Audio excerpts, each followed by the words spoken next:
las antiguas potencias coloniales europeas, que todavía lo eran en otras regiones del mundo y en el Caribe, el Reino Unido, Francia, en menor medida Holanda. En el siglo XX, el equivalente a la doctrina Monroe es la doctrina de contención del comunismo soviético durante la Guerra Fría. Y nuevamente tenemos el caso de la crisis de los misiles en Cuba, no de Cuba, porque la crisis era entre Estados Unidos y la Unión Soviética a propósito de misiles que la Unión Soviética había colocado en Cuba. Y la negociación no involucró al gobierno cubano. Cuando la Unión Soviética decide retirar los misiles, Fidel Castro protesta, porque no se le consultó la decisión.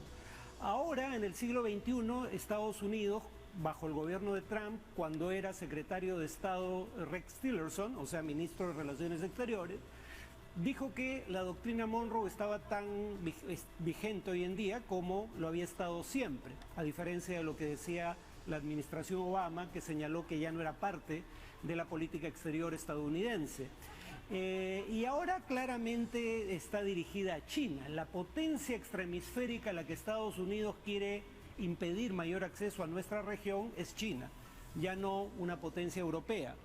Y en el último documento de seguridad nacional de los Estados Unidos para el hemisferio, llamado Marco Estratégico para el Hemisferio Occidental, curiosamente el país más mencionado no es un país latinoamericano, es China.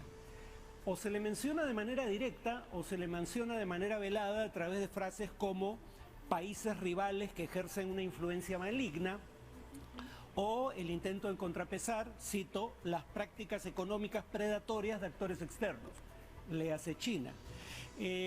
¿A qué puede conducir esto? A que si esto escala, nosotros quedemos en medio del conflicto. Ya le está pasando a países bastante más poderosos económica y militarmente que nosotros. Por ejemplo, países como Alemania, a la cual Estados Unidos amenaza con sanciones si permite que la empresa china Huawei participe del tendido de su red de tecnología 5G, la quinta generación de tecnología de telecomunicaciones. Pero a su vez, China amenaza con sanciones a Alemania si le hace caso a las amenazas de Estados Unidos.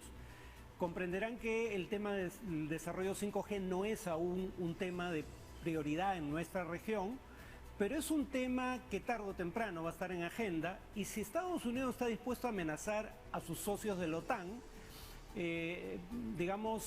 no va a parar mientes en lanzar amenazas similares a países como el nuestro. Y el punto aquí es que nosotros no tenemos por qué estar involucrados en este conflicto.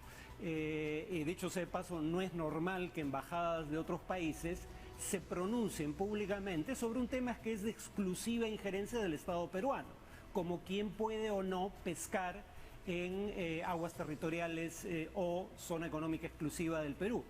Bueno, ahí tienen los comunicados.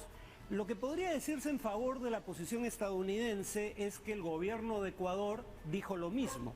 O sea, los barcos pesqueros chinos, desconectan su sistema de comunicación satelital para no poder ser ubicados con facilidad.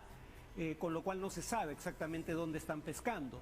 Alguien podría decir, bueno, pero el gobierno ecuatoriano es un aliado de Estados Unidos. Sí, pero también tiene a China como su principal fuente de financiamiento y además como un socio comercial prominente en el comercio de petróleo y camarones. Y además no solo ocurre con Ecuador. Durante el gobierno de Macri, la Armada Argentina hundió un buque pesquero chino que pescaba, según la versión argentina, en zona económica exclusiva china al margen de la ley. Y si ustedes creen que, bueno, Macri también era un gobernante conservador aliado de Estados Unidos, en mayo de este año, ya bajo el gobierno del peronismo de izquierda encabezado por Alberto Fernández, la Armada Argentina nuevamente no hundió, pero detuvo un barco pesquero chino acusándolo de pescar ilegalmente en zona económica exclusiva china. Bueno, vamos al corte y volvemos con el siguiente tema, el efecto de la pandemia en el mercado de hidrocarburos.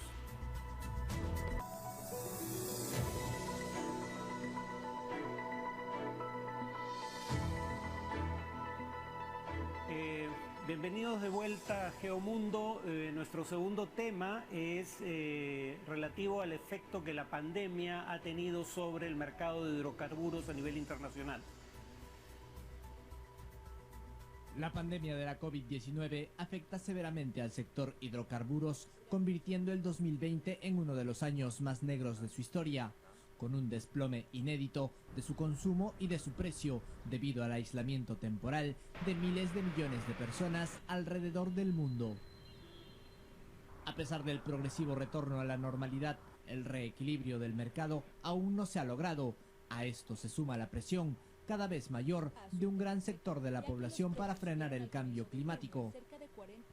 La matriz energética del mundo depende hoy en día en un 80% de los combustibles fósiles, como el petróleo, el gas y el carbón, y un grupo reducido de empresas del rubro es el responsable del 70% de las emisiones de gases de efecto invernadero desde 1988.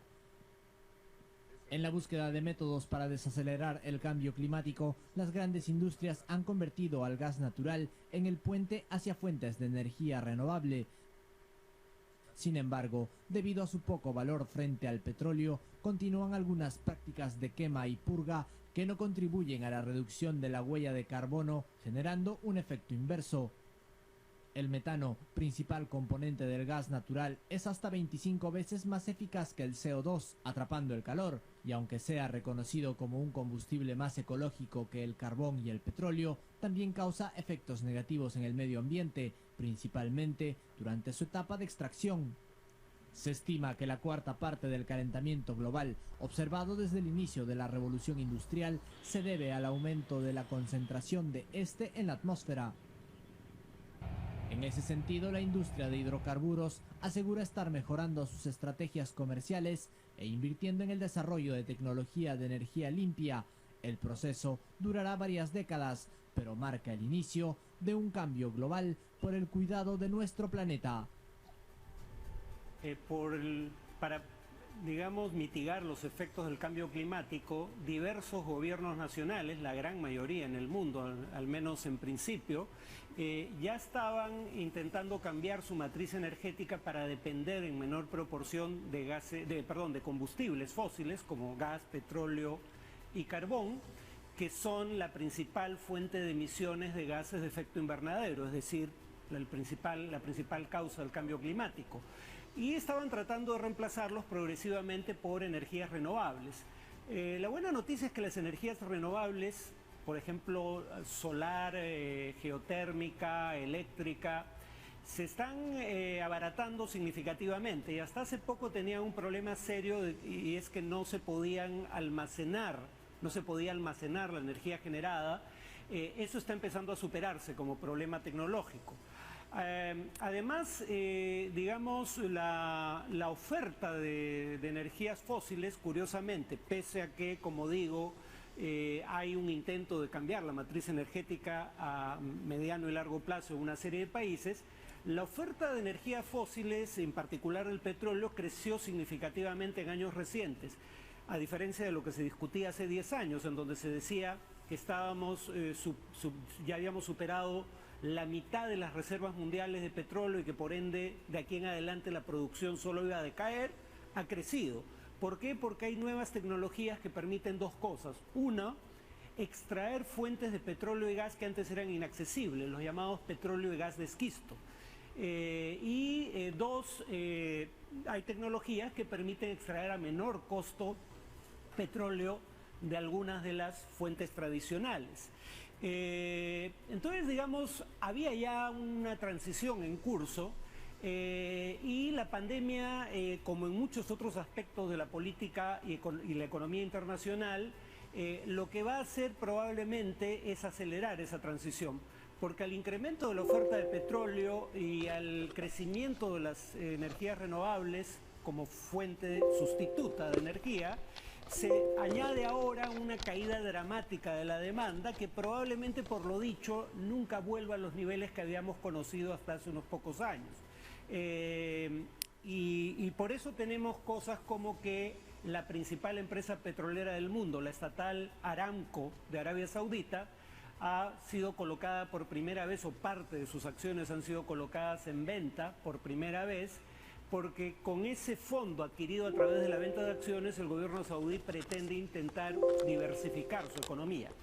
Dado que el petróleo va a perder peso, y sobre todo el petróleo del Medio Oriente va a perder peso en la economía mundial a futuro, quieren empezar a depender menos del petróleo, y empresas petroleras como BP ya están invirtiendo en energías renovables basados en estudios propios que les indican, esto es según BP, British Petroleum, que si bien en 2018 solo 5% de la energía en el mundo era generada por fuentes renovables, ese porcentaje va a crecer dependiendo del escenario, se ponen en 3 escenarios posibles, a entre 20% del total de energía a 50% en el límite máximo para 2050. Digamos, aquí tenemos los países con mayores reservas de petróleo. Hay que tener en cuenta que países con mayores reservas no quiere decir principales productores. Como ven, Venezuela tiene las mayores reservas de petróleo del mundo, aunque su petróleo es de mala calidad y es relativamente costoso de extraer. Y luego, cuando vemos los países, digamos, que son los principales productores, Estados Unidos ya es el principal productor mundial tanto de petróleo como de gas. Bueno, vamos al corte y volvemos con el tercer y último tema de hoy, el hecho de que según Donald Trump no habría condiciones para una elección justa, y si él cree que perdió por fraude, no cedería el control del gobierno.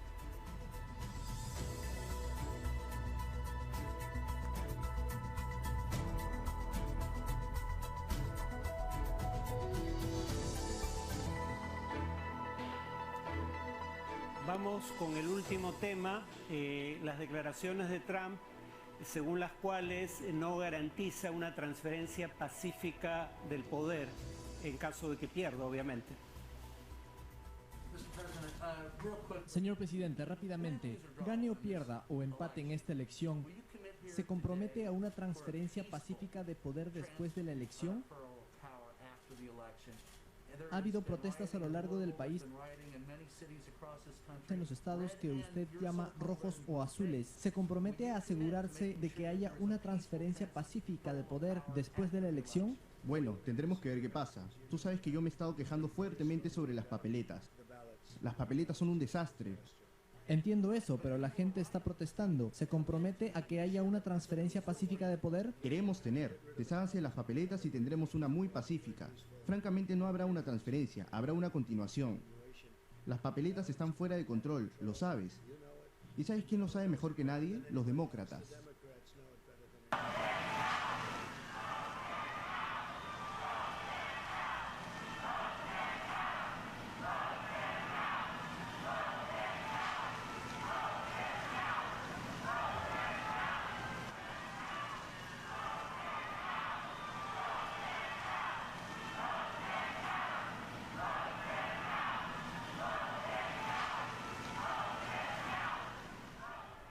Bueno, esas últimas imágenes son de abucheo al presidente Trump cuando acudió al velatorio de Ginsburg, la juez de la Corte Suprema estadounidense que falleció hace unos días y que va a ser reemplazada ante las elecciones, lo cual tiene que ver con el tema electoral.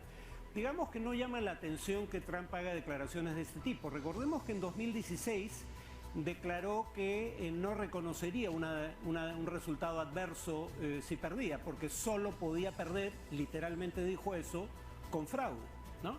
Y en ese entonces no era el presidente en ejercicio. Eso es lo que hace que en esta ocasión este tipo de declaraciones, si bien son reiteradas, sean más graves, porque puede hacer algo al respecto en caso de que pierda. El 2016 no perdió, ganó la elección. La paradoja fue que aún ganando la elección, como ganó por el sistema de colegio electoral que explicaremos en otro programa, pero perdió en el voto popular, no quiso admitir que había ganado la presidencia legítimamente, porque se gana obteniendo un mayor número de votos en el colegio electoral, no mayor número de votos del pueblo. No quiso admitir que había perdido en el voto popular y alegó que había habido fraude, que habían votado 3 millones de indocumentados. Creó una comisión para investigar el presunto fraude Y la razón por la que nunca han oído hablar de la comisión es que se disolvió en 2018 sin poder encontrar evidencia de fraude. De hecho, la comisión, para ahorrarle el bochorno a Donald Trump, no emitió informe alguno. Ahora la razón por la que alega Trump que podría haber fraude es el hecho de que por la pandemia una proporción mayor de lo habitual entre los electores va a votar por vía del correo, ¿no? Va a emitir su voto por correo. Y él alega que eso se presta al fraude. El punto es que, por un lado, millones de ciudadanos estadounidenses a lo largo de años han votado por correo sin problema alguno. En segundo lugar, Justin Levitt, un investigador, un artículo que publicó en el Washington Post, un diario influyente de los Estados Unidos, encuentra la siguiente información. De 2000 a 2014, en todo tipo de elecciones, desde elecciones generales hasta elecciones de medio término, pasando por elecciones locales, se emitieron alrededor de 1.000 millones de votos. De esos 1.000 millones de votos emitidos se encontró evidencia de fraude en 31, no estoy exagerando, 31 de 1 billón de votos. Entonces, digamos, el riesgo de fraude del que habla Trump no es un riesgo real, ¿no? Lo dice porque sabe que el voto por correo puede perjudicarlo. De hecho, lo admitió en su momento. Si el voto por correo aumenta la tasa de participación electoral, en esta elección específicamente, no voy a entrar a la discusión de por qué en esta elección en este momento, pero que si aumenta la tasa de participación, eso condena la derrota a los republicanos. Lo dijo en marzo en una entrevista con Fox News. Leo sus declaraciones. Las cosas que pedían, la mayoría demócrata en la Cámara de Representantes, es a quienes se refiere, las cosas que pedían eran una locura. Niveles de votación que si los llegásemos a aceptar, nunca volverías a tener a un republicano electo en este país. Ese es el fondo del asunto, esa es la razón fundamental por la que teme el resultado. ¿Y por qué en estas elecciones es que tendría más peso el voto por correo en favor de los demócratas? Porque como Trump alega que el voto por correo se presta al fraude, los republicanos, según las encuestas, son menos proclives a votar por correo.